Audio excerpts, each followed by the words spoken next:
Igitondo cyiza, igitondo cy'umugisha nshuti bakunzi wacu hano kuri FKTV News. Reka mbifurize kugira amahoro y'Imana.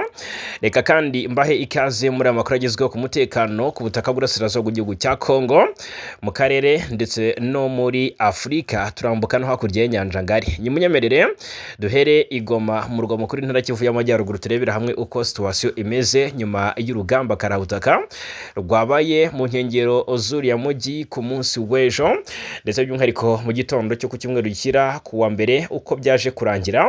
Ese ni gute urugamba rwagenze rute? Byaturutse kuki? Mirwano yibanze he? Byarangiye bite? Reka tubifimuzi rero ni muzingo. Nandi makuru agezweho mu karere, mu by'ukuri muri teritwari ya Masisi, teritwari ya Walikale, Uvira, mu bice bitandukanye haraturuka amakuru kandi akomeye. Ijoro ryose ryari ijoro ry'imiborogo, ndabivuga gute? Ku ruhande rw'abazarendo bashoje intambara kuri M23, ndetse ijoro ryo kuwa cyumweru rishyira kuwa mbere ryari ijoro ry'agahinda ku ruhande rwabo, ku ruhande rwa guverinoma Kinshasa bongeye gutera bagaba ibitero na byiti by'ubwiyahuzi ku mujyi wa Goma cyangwa se mu bice bigenzurwa na M23. Baturutse Virunga bisize insenda muri parike ya Virunga, bisize insenda bavuga bati tugiye kubabaza cyane izi ntare za Sarambwe nk'uko ziyita, tugiye kuzereka ko burya atari buno, tugiye kuzereka ko burya umwana atagomba gusya ahubwo agomba kuvoma. Ibintu biricurika. Byagenze bite? Humvikanye amasasu y'imbunda ziremereye nizoroheje kuva amasaha ya saa 5 kugeza amasaha ngo ya saa 6 mu duce twa Mugunga. Kuva ahangaha Mugunga hano ukagera kuri CCRK ngo humvikanye amasasu akomeye. Na amasasu ngo afitanye isano n'igitero cyagabwe n'inyeshyamba za FDLR hamwe n'iza CMC Nyatura zaturutse muri parike Virunga zinyuze ku ruhande rwa Rusayo. Izi ngo zanyuze mu mudugudu wa Kanzana, niho zanyuze zicengera zigamije gukubita igiturire kuri M23. Hanyuma ni igitero ngo cya kenshi cyihutirwa kandi kitiriwe FDLR ndetse na CMC Nyatura muri uyu mujyi wa Goma. Ubwo rero nubwo aka gace kari mu maboko y'umutwe w'abarwanyi ba AFC M23, biragwa ko ngo amaduka menshi yasenywe kandi ngo aranasahurwa n'abarwanyi b'aba FDLR na CMC Nyatura, ngo batwaye ibiribwa n'ibindi bikoresho by'abaturage. Ibi bitero kandi ngo byashegishe cyane abaturage mu buryo bukomeye, nubwo hatatangajwe mu buryo bwagutse ingaruka byagize. Ibi bitero byongeye gusubirwamo mu duce two mu nkengero z'umujyi wa Goma, cyane cyane hafi y'umupaka ngo n'akarere ka Nyiragongo cyangwa se teritwari ya Nyiragongo. Ngira ngo ariko murabizi ko biterwa no gushaka ibiribwa cyangwa se no gusahura, kuko akenshi abo ku ruhande rwa Kinshasa batera baturutse muri parike ya Virunga, usanga ibiryo byabasharanye bakagaruka kubyambura abaturage. Niyo mpamvu akenshi usanga wumva ari ayo masasu yumvikana cyane muri izi teritwari za Nyiragongo ndetse n'umujyi wa Goma nyirizina. Ni ibitero rero abaturage bo muri Goma bavuze ko byabateye ikikango, ariko kandi ngo ibintu byaje kongera bisubira mu buryo. Nahuze mbona rwose n'uruhande rwa M23 rutangaza ko ibintu ubu ngubu ari amahoro. FDLR n'indi mitwe iyishamikiyeho bakomeje kugerageza bisuganyiriza amashyamba y'imbere muri parike ya Virunga muri teritwari ya Nyiragongo. Aba ngo bari guhabwa inkunga ikomeye cyane igaragazwa cyangwa se bivugwa ko iri gutangwa na Kinshasa, igihugu cy'u Burundi, aba Nyamwasa, bariya ba Jean-Luc Habyarimana bo muryango Habyarimana n'abandi bagiye batandukanye. Ubwo rero kandi bikavugwa ko icyo bashaka ngari kwisubiza umujyi wa Goma bubi na bwiza, ariko kandi bakisubiza n'indi mijyi igiye itandukanye yafashwe n'abarwanyi ba M23. Hanyuma rero ikindi nababwira ayo matsinda nyirizina, mu by'ukuri FDLR n'imitwe yishamikiyeho bakomeje kongera kwisuganya, ndetse na n'ubu nibyo barimo mu mashyamba y'imbere muri Virunga. Bafite ngo n'inkunga igaragara y'abarwanyi n'intwaro bituruka mu turere twa Masisi ndetse na Rucuru, utibagiwe na Walikale.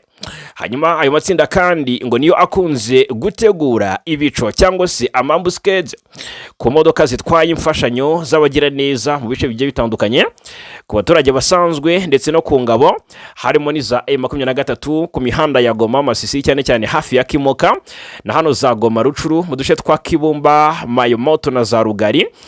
Igitero cyo ku 15 Werurwe rero mwabana umwe cyagabwe mu duce twa Mugunga na CCRK n'inyeshyamba za Wazalendo ngo kikaba gishyigikira amagambo yatangajwe na Depite Willy Mishiki, ni umudepite mu nteko ishinga amategeko uhagarariye Walikale wahoze ari perezida w'inama y'ubuyobozi ya VDP Wazalendo, yakuye kuri uyu mwanya hashize iminsi ine, aho yari yavuze ko imitwe ya Wazalendo iri kwisuganyiriza muri parike ya Virunga muri teritwari Nyiragongo kugira ngo iteze umutekano muke ngo kandi ishake gufata umujyi wa Goma. Ibi rero yarabisize nubwo nyuma gato yaje kugaruka avuga ati n'u Rwanda rubiri inyuma. Aha ngaha yari yanakomoje mu by'ukuri ku kuba ngo kira gitero cyahitanye uriya Mufaransa kazi uyu Karine Buse ngo ni Wazalendo na FARDC bakigizemo uruhare, ariko yaje kuba ayivuguruza nyuma abyegeka ku Rwanda. Ibintu byabaye i Goma ni ibintu bikomeye cyane, ariko kandi nta gikuba cyacitsemo abantu mwe uretse kubwoba mu baturage butabura kumva ibisasu bya hato na hato. Aha ngaha mu nkengero za Goma hari nta byumweru bibiri byari bishize tubabwiye iby'ibisasu byongeye kumvikana mu misozi n'ubundi yegereye umujyi wa Goma. Budakeye kabiri humvikana ibitero byagabwe bya drone zagabwe muri quartier Himbi bigamije guhitana abayobozi ba M23. Mu by'ukuri byateye ubwoba abaturage mu buryo budasanzwe, ariko kandi bikavuga ko nk'uko abakorana rwa guverinoma Kinshasa babicamo amarenga ngo k'ibyo bitero byahitanye na bamwe mu bayobozi ba M23, nubwo kuri kw'aya makuru ko kutarajya ahagaragara. Aha ngaha rero Goma aka kanya ngo ituze ryagarutse nk'uko amakuru abishimangira. Turakomeza kugerageza kuvugisha abariyo batubwira uko situation imeze maginga ya byumvikane ko turaza kuba tuhababereye 5-5. Aha ngaha i Goma rero niki navuga, reka mbabwire kuri iyi nkuru yihutirwa cyane ivuga ko Leta Zunze Ubumwe za Amerika zemeye nanone guha amahugurwa ingabo za Congo FARDC. Ni hafashwe icyemezo gikomeye n'ubuyobozi bwa Donald Trump kubijyanye n'ingabo za Force Armée de la République Démocratique du Congo FARDC. Leta Zunze Ubumwe za Amerika rero nk'uko amakuru abishimangira ngo zemeye uruhushya cyangwa se zemeye uruhushya rw'igihe gito rutuma ingabo za Amerika zongera guhugura FARDC. Impamvu FARDC zari zarahagarikiwe aya mahugurwa kuko kuva muri 2010 niba mbyibuka neza icyo gihe FARDC zari ziri ku rutonde rw'ingabo zashinjwaga gukoresha abana bato mu gisirikare nk'uko biteganywa n'itegeko rya Amerika ryitwa Child Soldiers Prevention Act. Gukoresha abana mu gisirikare bifatwa nk'icyaha cy'intambara. Ibi ngibi gukoresha abana mu gisirikare bifatwa nk'icyaha cy'intambara. Ubwo rero Leta Zunze Ubumwe za Amerika ni kimwe mu bihugu byamaganira kure cyangwa se bibyirinda cyane.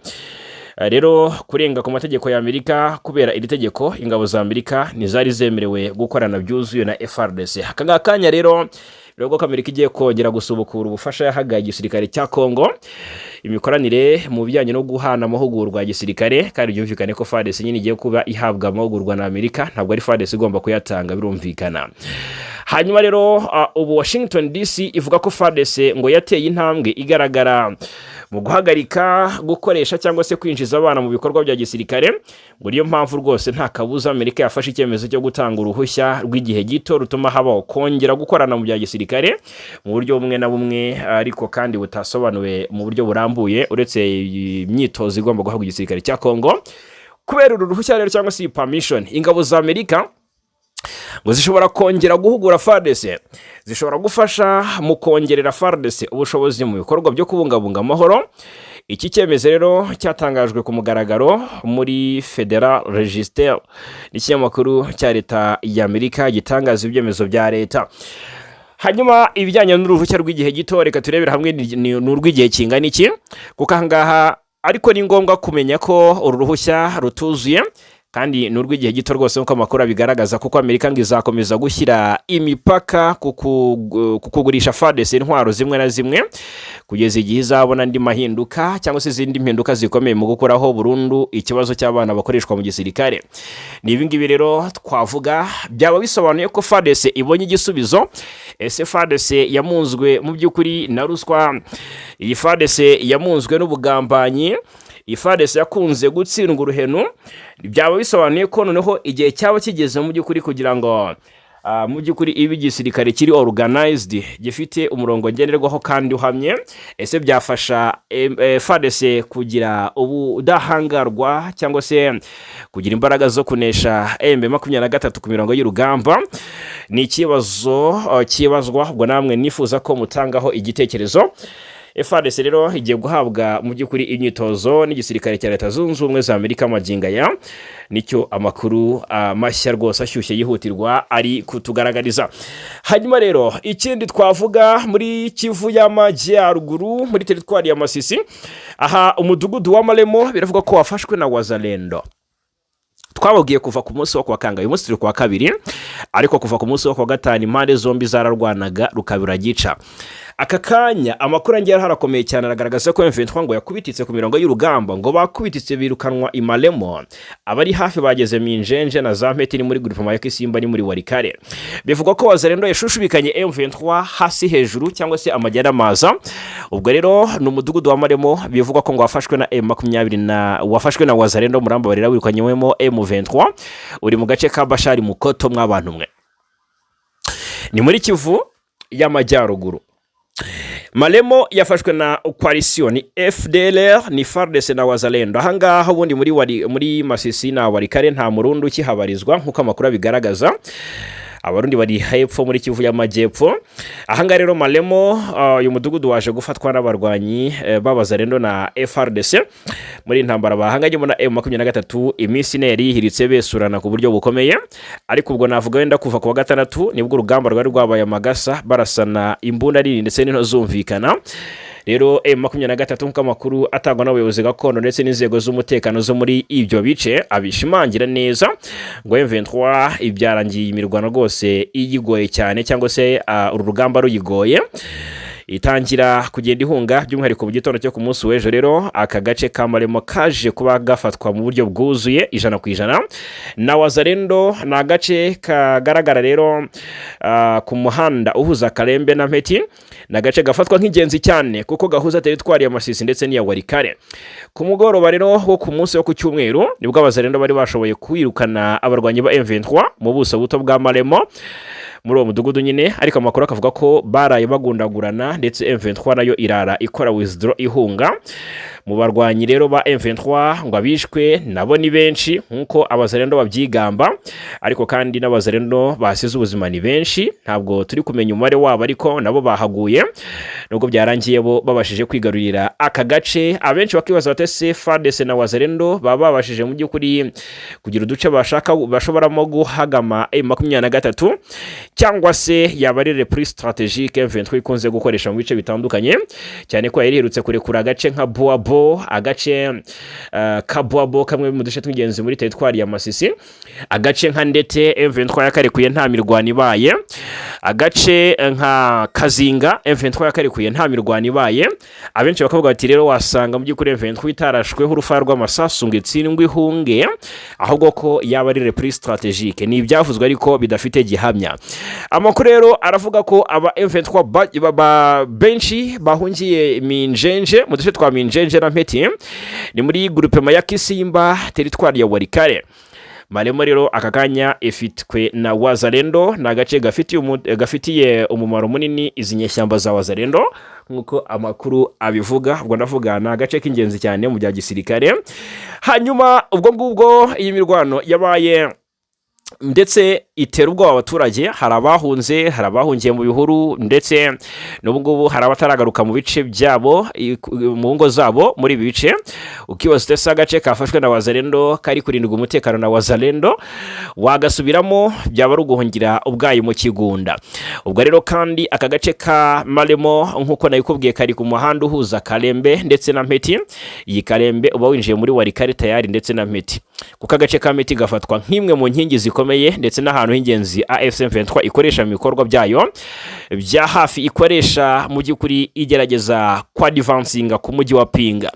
Imirwano yabaye nyuma y'uko nyuma y'amasaha 28 hari habaye indi mirwano ikomeye mu gace ka Kashuga, naho ni muri Bashari Mukoto, aho Wazalendo bari babashije besuranye na M23 ndetse bari babanje no gusubira nyuma y'amasaha menshi barwana, maze uwo mujyi muto usigara ugenzurwa na M23 kugeza ubu rwose. Ndagira mabwire ko Kashuga ifitwe na M23. FARDC na Wazalendo bari kugenzura Malemo muri groupement ya Bashari Mukoto, ariko M23 nayo ifite Kashuga muri groupement ya Bashari Mukoto. Ni kimwe. Ikisigaye abahazi baze kutubwira mu buryo bwa gisirikare, umuntu ufite Maremo n'ufite Kashuga ninde uri mu nyungu? Muze kutubwira. Murabizi ko muri comment twakira comment zanyu nyaboneka. Ahangaha Kashuga ho hice wabazarendo 19, amakuru arabivuga neza ko n'abaturage biboneye mayiti, bimeze nabi cyane. Ahangaha rero ni Maremo, icyahinduka twakubwira, twahakubera rwose twakumenyesha. Aha ni Maremo muri Masisi. Yes, hanyuma reka tugaruke noneho tunarebera hamwe andi makuru ari guturuka muri iyi teritwari ya Walikale, naho ni muri Nokivu. Amakuru aturukayo arakomeye cyane kandi arihutirwa. Ahangaha haravugwa igikorwa cyakozwe na FARDC mu buryo bwihutirwa ndetse budasanzwe. Biravugwa neza ko hari abo ku ruhande rwa coalition bafashwe ndetse barafungwa. Abase noneho ukibaza uti bazize iki, byatewe n'iki cyabiteye. FARDC rero yatangiye kugenda ifata mu by'ukuri imyanzuro igiye ikomakomeye. Muri Walikale, ubuyobozi bukuru bw'igisirikare cy'akarere ka gisirikare ka 34 ikizwi nka 34 region militaire nibwo bwabitangaje ngo bwafatiye hano i Walikale abakomando babiri b'abazalendo bashinjwa gukora ibikorwa by'ubuswa, mu gisirikare, ngo bashinjwa gukora urugomo ngo rwagize ingaruka zikomeye ku baturage. Abo rero ni uwitwa ngo ni Kirikico Mirimba, uzwi ku izina rya Mwana Mayi, w'umutwe wa Coalition des Patriotes au Congo, riwe Kopako. Uyu Mwana Mayi ntago hari gutangazwa ipeta afite. Birazwi ko amapeti y'abari autoproclamé ariko ahangaha Mwana Mayi w'umutwe wa Coalition des Patriotes au Congo Kopako ntabwo yigeze hatangazwa ipeti rye. Ariko sinawe gusa, ahubwo hari na Musumbao Kalimba, nkuko byatangajwe rero mu itangazo ry'ingabo za Force Armée de la République démocratique du Congo. Abayobozi bafashwe kubera imyitwarire itari ya kinyamwuga idafitiye igihugu akamaro ngo kandi inyuranye n'inshingano zabo. Wazarendo bakabazwi kandi nk'abakorerabushake mu kurengera igihugu VDP, bakaba rero ngo bagomba gufasha ingabo za leta mu kurinda igihugu no kwigarurira ibice byose ngo byigaruriwe n'umwanzi. Aba babiri rero bafashwe batabwa muri yombi, ntago tuzi ngo hakurikiye iki.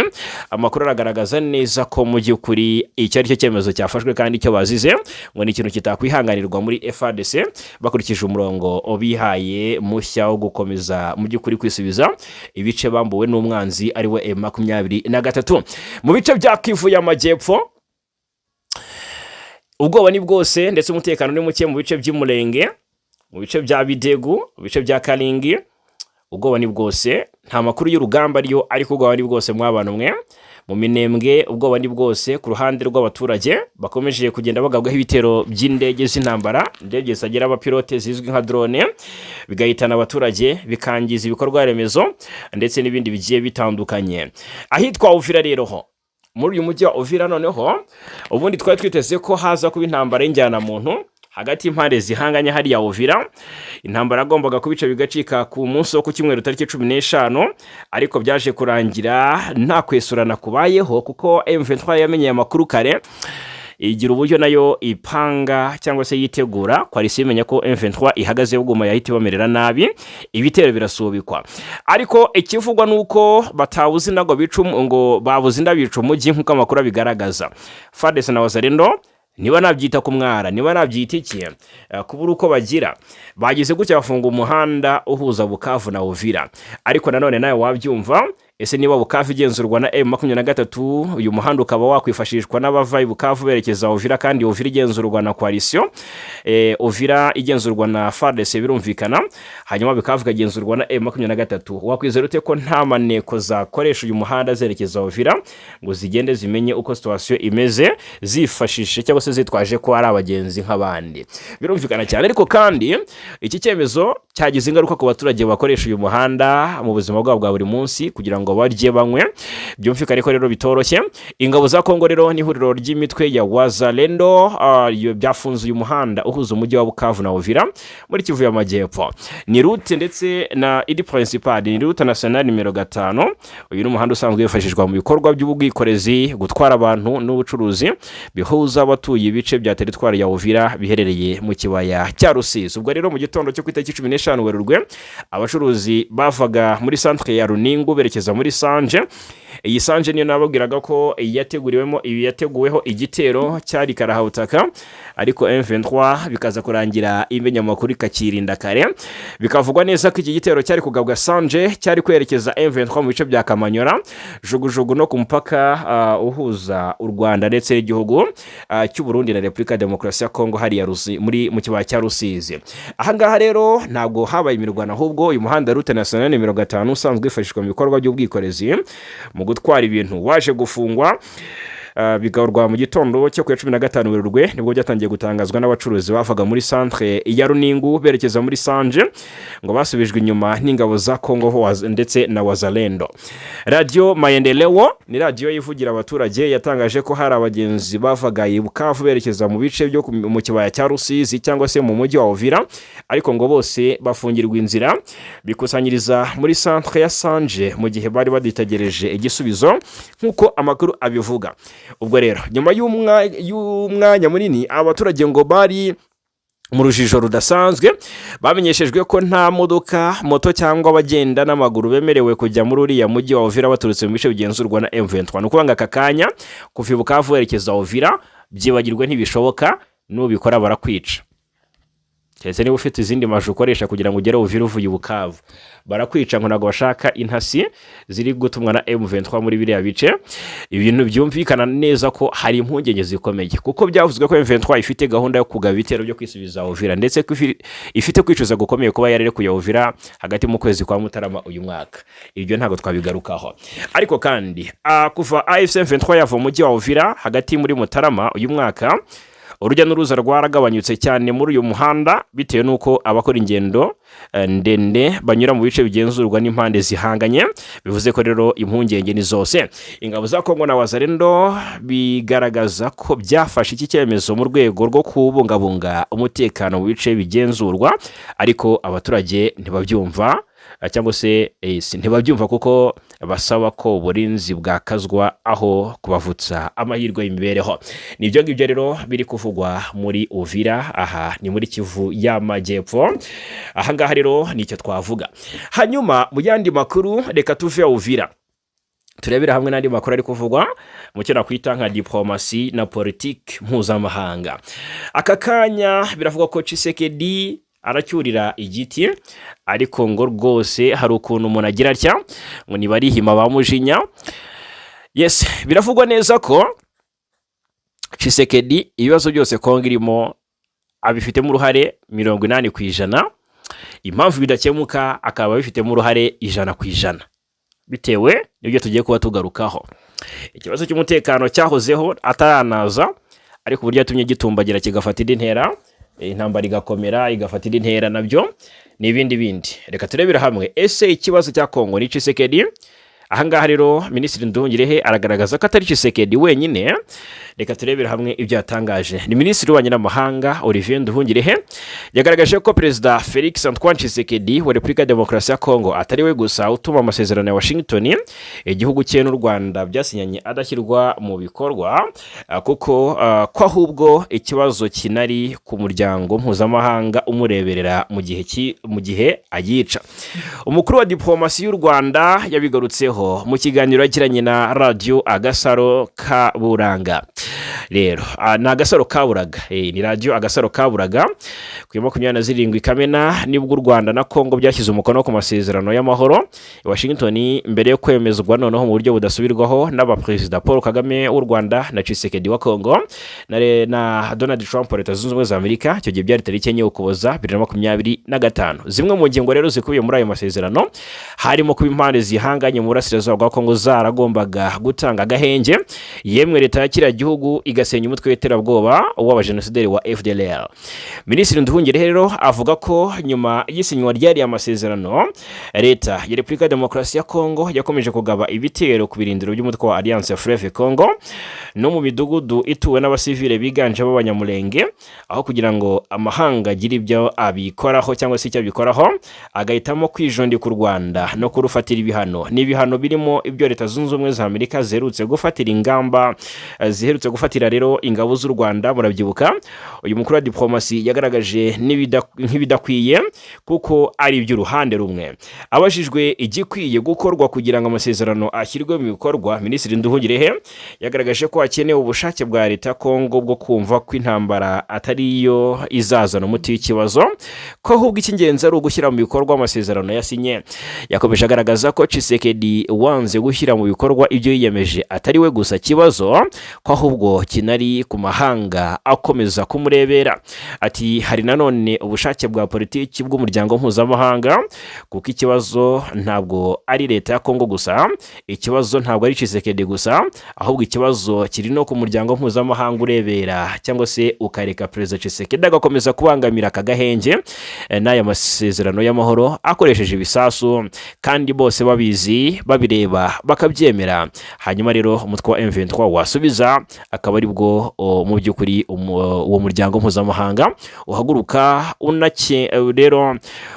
unashinja M23 ndetse n'u Rwanda, cyangwa se unakenga AFC M23 n'u Rwanda. Nduhungirehe rero rwose mbarize mu by'ukuri yabona Tshisekedi atari we kibazo gusa, ko ahubwo n'imiryango mpuzamahanga itamwamagana imurebera bikora, nayo ariyo iteje ikibazo nyuma ye. Hanyuma Nduhungirehe yashimangiye ko nihatabaho gushyira igitsure kuri leta ya Kinshasa, bizagorana ko amahoro aboneka mu karere k'ibiyaga bigari. Ese namwe niko mubyumva? Nagira ngo mutange igitekerezo kuri iyi ngingo. Ni Minisitiri Nduhungirehe rero ubwo wagiriye uruzinduko hariya mu gihugu cya Djibouti, nkuko amakuru aka kanya abigaragaza, ndetse yakiriwe na mugenzi we wo muri Djibouti. Ni Ambasaderi Nduhungirehe yakiriwe na mugenzi we Ambasaderi w'ububanyi n'amahanga wa Djibouti yitwa Abdulkader Hossein Omar, amushyikiriza ubutumwa bwa Perezida Kagame yageneye mugenzi we w'icyo gihugu Ismail Omar Guelleh. Yes, hanyuma ubwo ngubwo Minisitiri Nduhungirehe na Hossein Omar kuri wa mbere bagize umwanya wo gusuzuma imiterere y'umubano w'u Rwanda na Djibouti, banareba inzego zifite inyungu zihuriweho warushaho kwagurirwamo. Yes, hanyuma i Musanze hatangijwe amasomo ku mubano mpuzamahanga n'umutekano. Mu karere ka Musanze mu ntara y'Amajyaruguru mu gihugu cy'u Rwanda niho hatangijwe amasomo ku mubano mpuzamahanga ndetse n'umutekano, nk'uko amakuru mu by'ukuri abigaragaza. Ni ishuri rikuru rya gisirikare riri mu karere ka Musanze, ni ishuri rikuru rya gisirikare riri mu karere ka Musanze, ni RDFCS. Uyu ku munsi w'ejo rero ryatangije amasomo yiga ku mubano mpuzamahanga n'umutekano, akaba ari amasomo ya mbere mu ruhererekane rw'amasomo yo ku rwego rwo hejuru yateguwe ku bufatanye n'ikigo cy'umuryango w'abibumbye gishinzwe abahugurwa n'ubushakashatsi UNITAL. Hanyuma Major General Eugene Nkubito, umuyobozi wa diviziyo ya gatatu, watangije ku mugaragaro ayo masomo mu izina ry'umugaba mukuru w'ingabo, yavuze ko icyo gikorwa kirenze gutangiza gahunda nshya y'amahoro y'amasomo. Yagize ati aya masomo ni ishoramari mu buyobozi bwo ku rwego rwo hejuru, ni ishoramari mu gutegura imitekerereze y'abayobozi, kandi amaherezo ni ishoramari mu mutekano w'igihugu n'uw'akarere. Hanyuma Major General Nkubito yavuze ko ibibazo by'umutekano byo muri iki gihe bigenda birushaho kuba urusobe. Agira ati ihangana ku nyungu zitandukanye hagati y'ibihugu, impinduka ziterwa n'ikoranabuhanga, ibyaha byambukiranya imipaka n'impinduka mu mibanire ya politike bisaba abayobozi bashobora gutekereza birenze urugamba, abayobozi basobanukiwe neza ibijyanye na politike, diplomasi n'imiterere y'inzego aho ibyemezo by'umutekano bifatirwa.